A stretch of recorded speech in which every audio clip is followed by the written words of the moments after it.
ইসলাম বিরোধী কর্মকাণ্ডের অভিযোগে শামীমা আরা রিনির শাস্তির দাবিতে বিক্ষোভ মিছিল।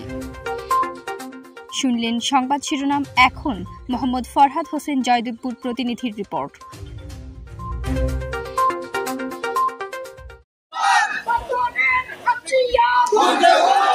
ইসলাম বিরোধী কর্মকাণ্ডের অভিযোগে গাজীপুর সিটি কর্পোরেশনের সচিব শামীমা আরা রিনি ও তার স্বামীর শাস্তির দাবিতে বিক্ষোভ মিছিল করেছে এলাকায় বসবাসরত জনসাধারণ এবং শামীমা আরা রিনি ও তার স্বামীর বিরুদ্ধে জরুরি আইনগত ব্যবস্থা নেওয়ার জন্য গণস্বাক্ষর শুরু করেছে এলাকাবাসী। এ সময় তারা বিক্ষোভ মিছিল করেন। মিছিলটি ২৬ নম্বর ওয়ার্ডের প্রধান সড়কের রেলগেট হয়ে জেলা প্রশাসকের কার্যালয় পর্যন্ত এবং জেলা প্রশাসকের কার্যালয় থেকে গাজীপুর সিটি কর্পোরেশনের কার্যালয়ে গিয়ে মিছিলটি শেষ করেন। উক্ত সমাবেশে এলাকাবাসী বলেন, গাজীপুর সিটি কর্পোরেশনের উপদেষ্টা পরিচয় দিয়ে থাকেন।